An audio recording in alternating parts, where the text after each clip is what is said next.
Hey guys, what's up? In this video, I'm going to show you how to set date, time, and region in Infinix Hot 40 Pro device. As you guys see right now, the time is 6:27 and April 19. But in my phone, actual time is 2:33 and today is 13 September. So for setting the time, all you guys have to do just go to setting. And here is scrolling down, so we have option of system. Just click on system.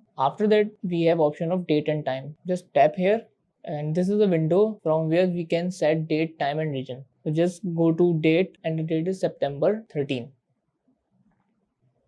After that click OK. Now for time, the time is 2:34. OK. We can also set time automatically and then click set time zone automatically so that your time will be set automatically. So this is how we can set time, date and region in Infinix Hot 40 Pro device. So that's it about the video. If this video helped you guys, kindly like the video and follow us for more tips and tricks. See you guys in next video. Take care.